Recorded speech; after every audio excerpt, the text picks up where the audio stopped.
वंदे गुरुपद कुंज कृपा सिंधु नररूपरि महामोहतम पुंज जासु वचन रवि कर्ण। थोड़ा आवाज़ बढ़ाओ। आप जानते हैं कि मशीन पुराना है, थोड़ा आवाज़ हो जाओ। नया सब मशीन की आवाज़ आप तो सुन चुके।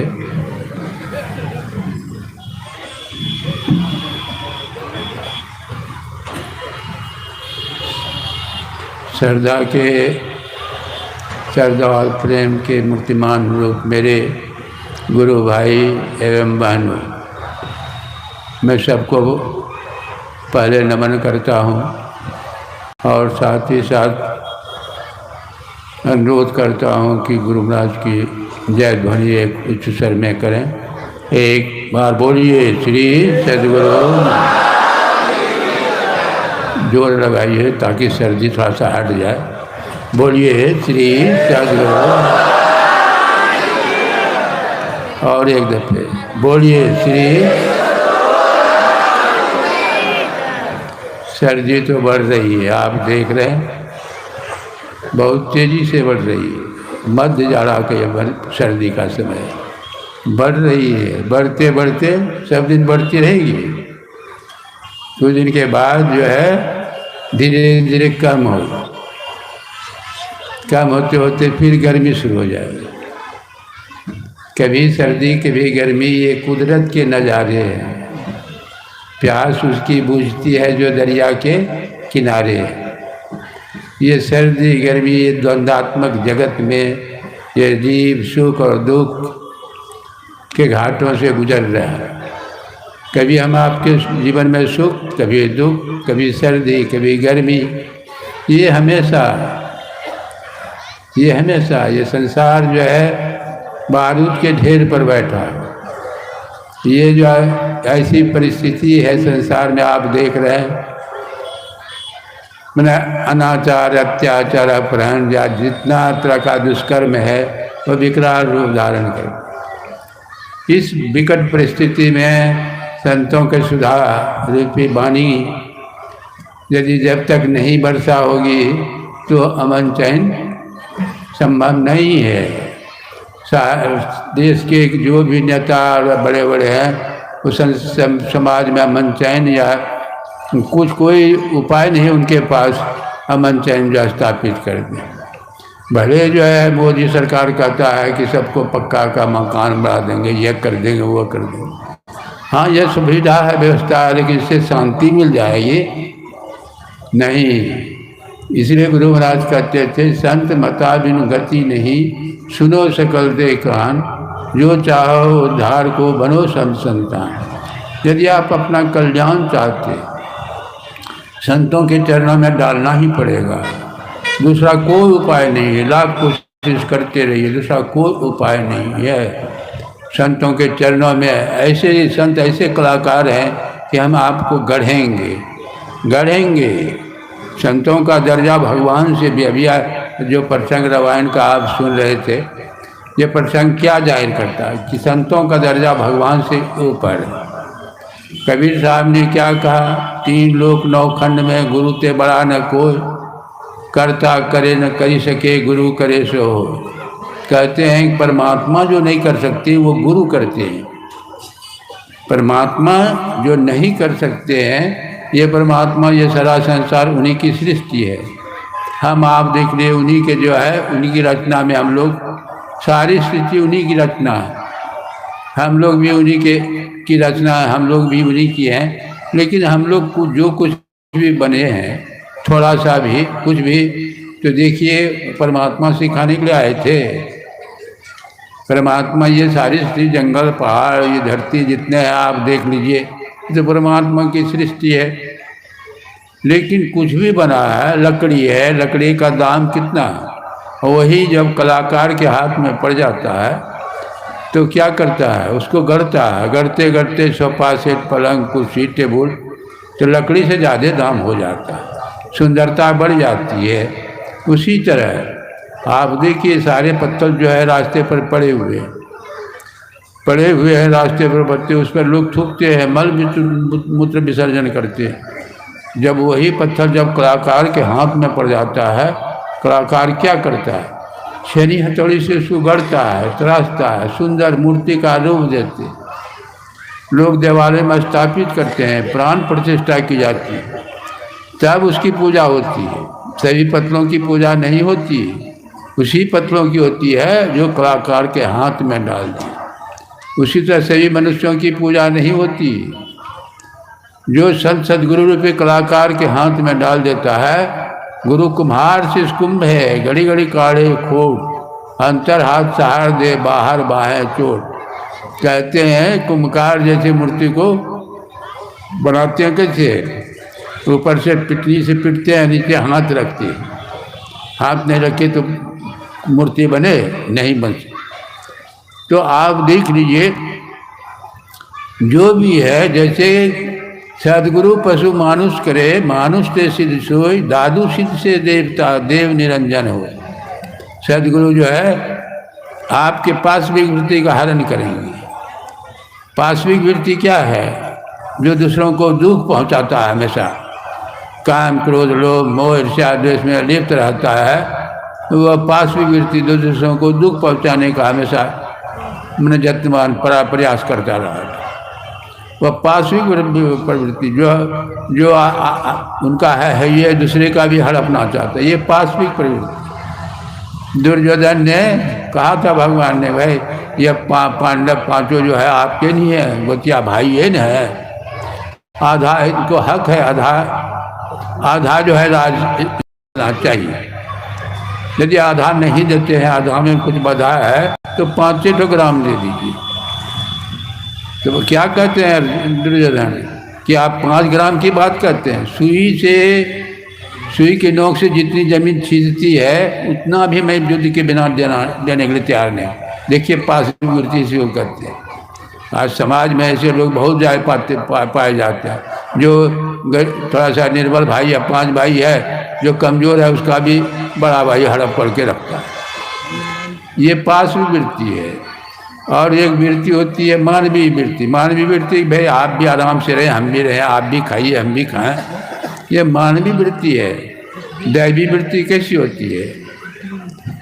जैसे माँ की भावना विचार, बेटा का जो है धैर्य, मेरा भी बेटे का, ये होता है दैवी वृत्ति।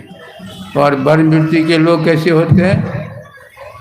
यहाँ मेरा न तेरा क्रिया रहन बसेरा।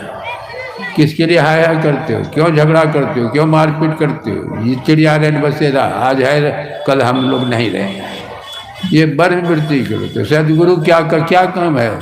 आपको आपके जीवन को गढ़ेंगे।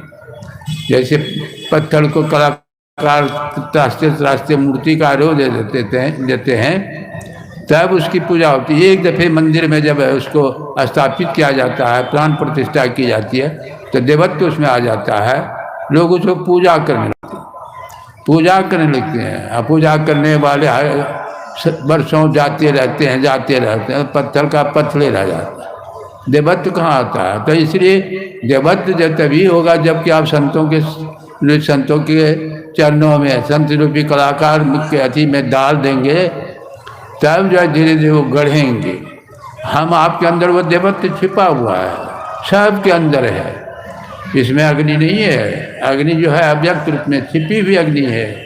इसको व्यक्त करने के लिए क्या करना पड़ेगा? एक पत्थर से ठोकर मारिए, अग्नि दिखाई पड़ेगी। उसी तरह हम आपके अंदर में वह देवत्व छिपा हुआ है, लेकिन सब आपका शास्त्र नहीं कहता है देहस्था सर्व विद्याता, देहस्था सर्व देवता, देहस्था सर्व तीर्थानि गुरु वाक्यं लभते। सारी विद्याएँ, सारे देव, सारे तीर्थ शरीर के अंदर मौजूद है, सारे देवता शरीर के अंदर मौजूद है, लेकिन सब गुरु के अभाव में सब सुप्त प्राय। इसीलिए देवत्व को प्रकट करने के लिए संतों के चरणों में आपने को डालना पड़ेगा। डालने का मतलब क्या? शरीर डटा दो जा करके। पहले संत के संबंध में आप सुन रहे थे, संत हम आपके बेस, हमारे बेस में भी हुए, आप लोगों के बेस में भी हुए। संत जो है कोई बेस से संत हो जाता है तो आसमान है संत बनना। बेस कैसा भी रहे, पर जिसके ऊंचे ख्याल हैं, दीन बाहर से दिखे भीतर से मालो माल है, कोई कहता बिच्छू है कोई कहे कंगाल है, पर गुदड़ी पहने हुआ गुदड़ी का लाल। संत संत सब एक है, जस पुष्टे का खेल, कोई कुदरती लाल है कोई कुदरती सफ़ेद। अरे विचार सुन रहे थे, विचार यदि अच्छा है तो आप अच्छे हैं, विचार यदि गंदा है तो आप बुरे हैं, सीधी बात। विचार अच्छा विचार मतलब सारे विचारों से जो ऊपर उठ गया है वही अच्छा विचार कर, वही संत है।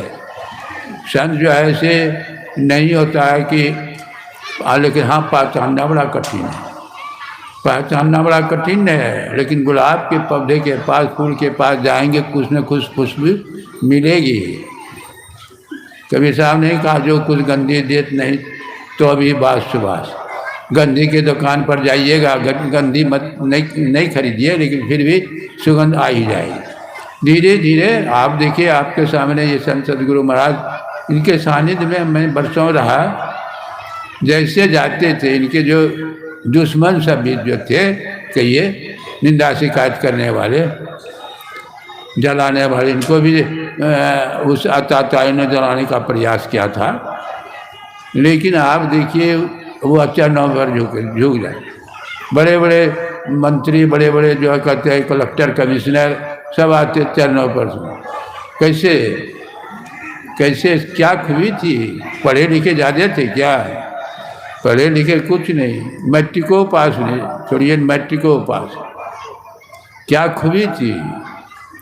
वही जो है उसके अंदर जो है वह देवत्व जो था वह उसको उसका साक्षात्कार किया और उसमें भी वह गुण आ गया, वह गुण आ गया। एक रामधारी सिंह दिनकर डीसी बन करके आए थे भागलपुर यूनिवर्सिटी।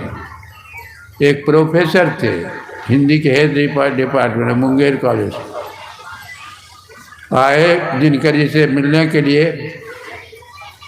अब मिल कर के जो काम था किए, उसके बाद क्या कहते हैं प्रोफेसर साहब कि हजूर चला जाए, एक संत है कुप्पा घाट में, चला जाए उनके दर्शन के लिए चला जाए।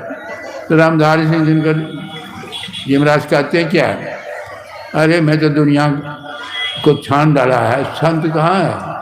सब ढोंगी पकड़नी, खाली संत कहाँ है? तो वो प्रोफेसर साहब के दुनिया को तो छान लिए हैं, लेकिन कम से कम ये नज़दीकी है 2-3 किलोमीटर की दूरी, एक दफ़े दर्शन तो कर लीजिए, पता लगेगा कैसे संत है। तब कुछ सवाल नोट कर लिए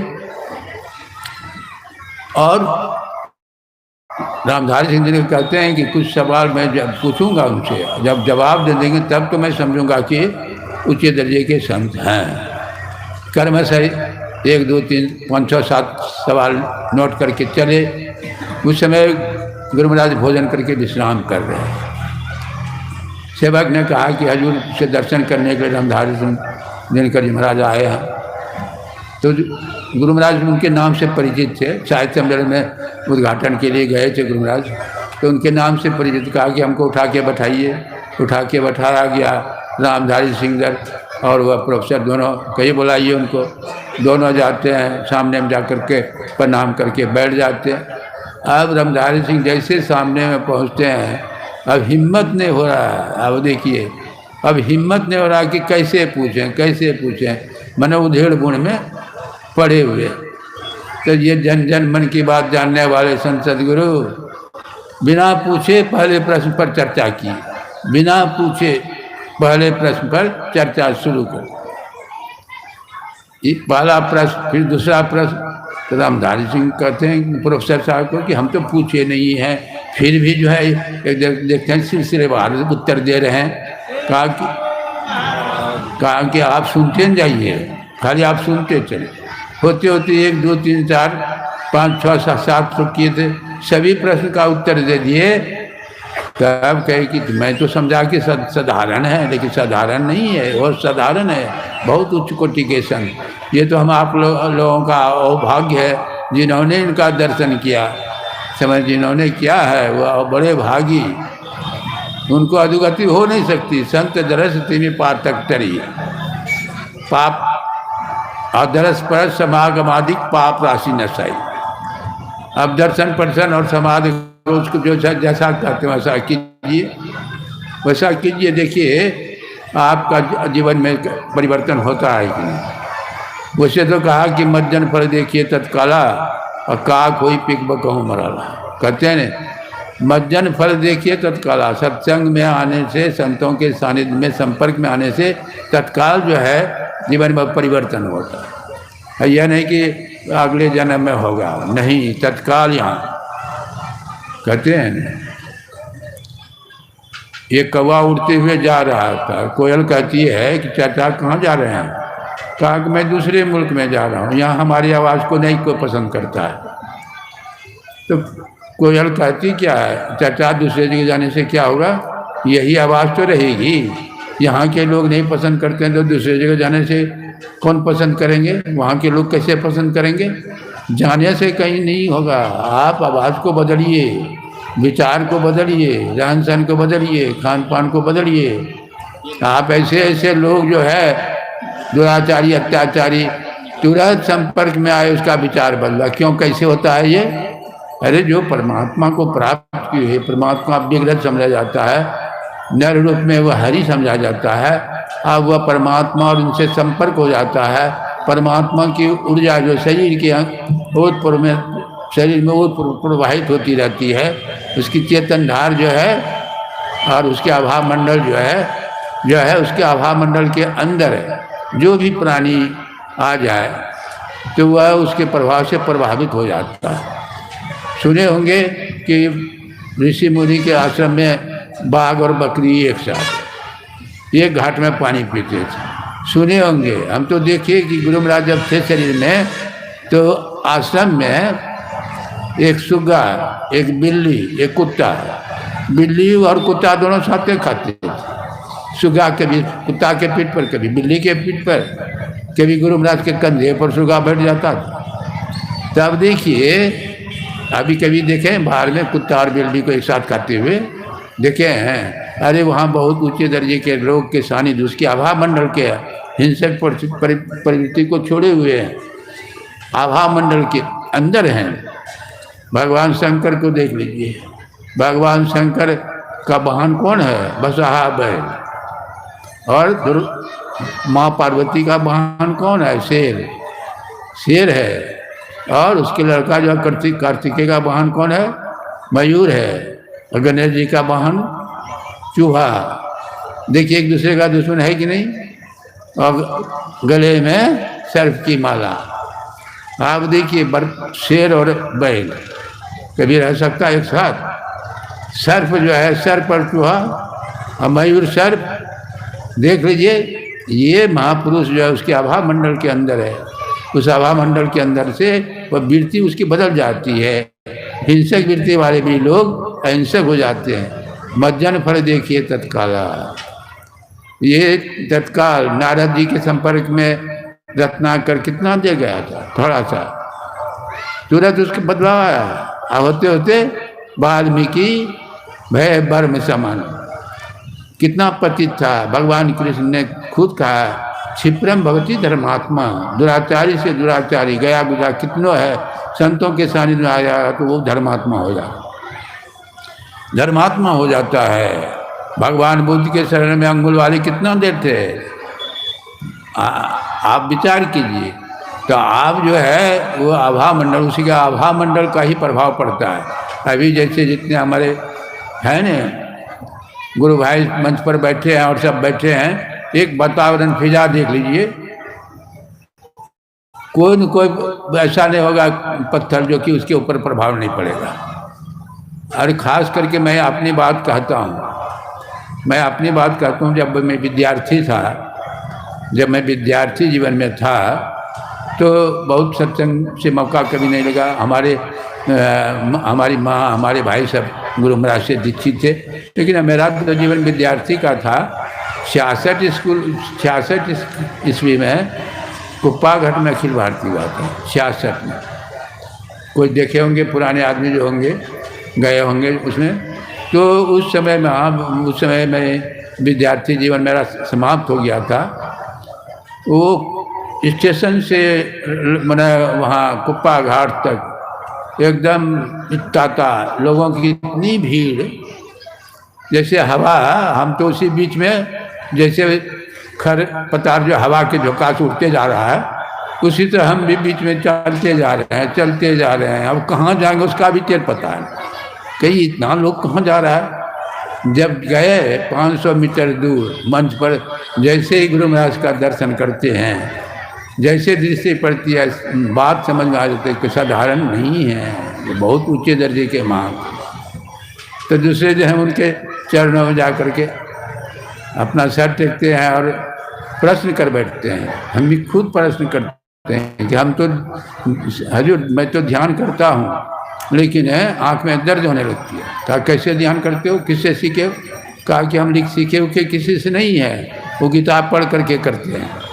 गीता में जो लिखा है ऐसे बैठो, ऐसे बैठो, नाक के आगे देखो, तो वही हम देखते हैं नहीं, माथा में ये दर्द होने लगता, सर, आँख भी दुखने लगता।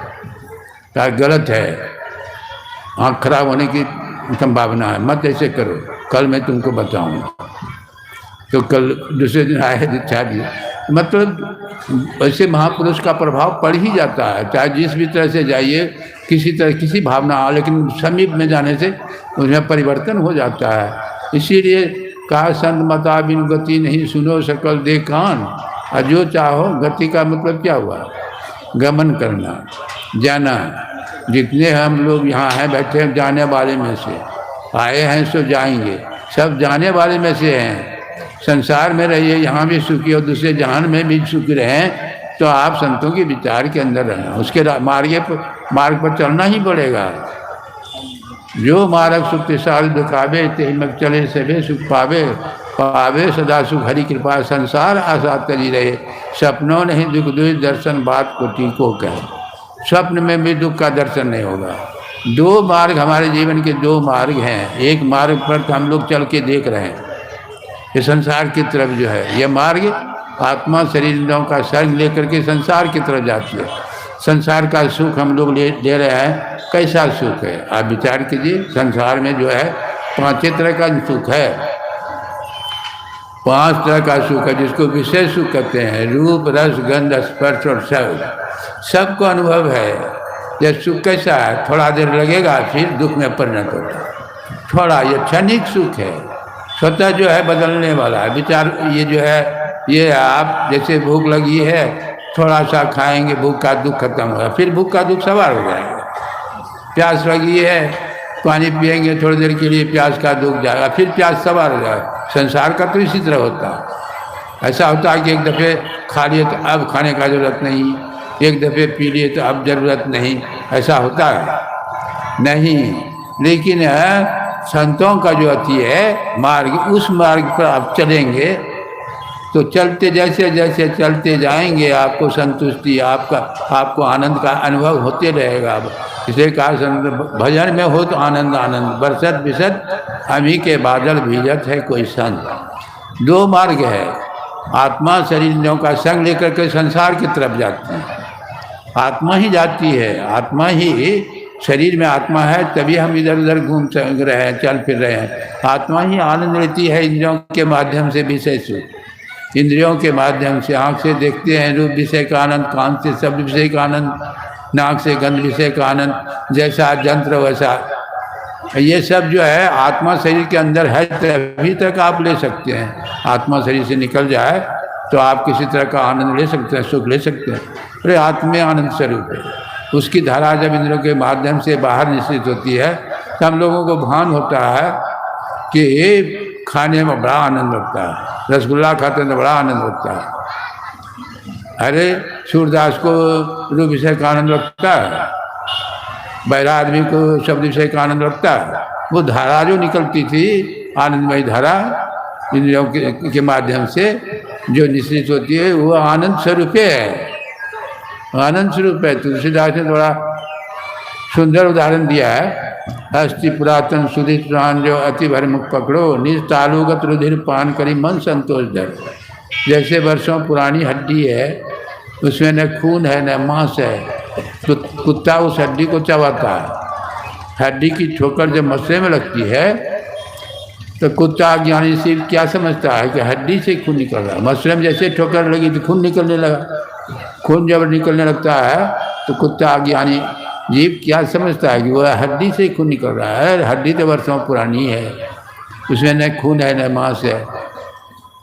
अज्ञान रावत फिर कस कस के चबाता है। बहुत जब मसले में ठोकर लगती है, खून की धारा बहने लगती है, उसी को पान करके मस्त है। वही बात है जीव, संसार ज्ञानी जीव को वही बात है। संसार में सुख, संसार का सुख जो है उसी तरह है। सुख तो हम आपके अंदर में सुख का सागर है, वही सुख स्वरूप है, आनंद स्वरूप है। परमात्मा का बच्चा, परमात्मा में जो गुण है वो जीवात्मा में भी गुण है। जीवात्मा में गुण है। ईश्वर अंश जीव अविनाशी, चेतन अमल सहज सुख राशि। चेतन है, अमल है, सुख राशि है। फिर दुख क्यों हो जाता है? ये शरीर का संपर्क हुआ इसीलिए दुख, इसीलिए शरीर के साथ हो गया। यह शरीर दुख स्वरूप है, दुख स्वरूप है शरीर। जैसे उदाहरण दिया तुलसीदास ने, भूमि परत भा ढावर पानी, जन जीव है माया लिपटानी। जब तक आकाश में जल रहता है, जल विकार रहित रहता है, निर्मल रहता है, वही जल जब मिट्टी का स्पर्श करता है तो कहते हैं जल गंदरा हो गया। क्या वो जल का गुण है? जल का नहीं है, वो मिट्टी का है। मिट्टी को हटा दीजिए, जल निर्मल है, विकार है। तो उसी तरह शरीर का दुख सुख होता है। कैसे? शरीर का गुण दुख है, दुखालय है। शरीर के संपर्क में आए इसीलिए उसको दुख सुख का भान होता है। और शरीर से हट जाए, शरीर से हट जाए, अलग हो जाए तो वह तो आनंद स्वरूप है। वो दुख सुख से अलग है। दुख सुख से कोई परे परमपद करते, कोई परे परमपद खा आनंद का, कहिए आनंद का केंद्र है। हट जाए तो वो रास्ता जो है, एक रास्ता तो शरीरों का संग छोड़ करके संसार के कुछ के सुख को लेते हैं, और दूसरा संतों का रास्ता जो है, जो उस रास्ते पर संत जो चले हैं वो अंदर का रास्ता है, वो बाहर का रास्ता नहीं है। बाहर का रास्ता तो टेढ़ा मेढ़ा देखते हैं, बाहर में भटकाव है। बाहर में जो है मैंने कितनों होगा दुख रहेगा ही। अंदर का रास्ता है, वह रास्ता कहते हैं रास्ता सीधी है, इसमें कोई खटका नहीं। जो इस राह पर चला आया वो कभी भटका नहीं।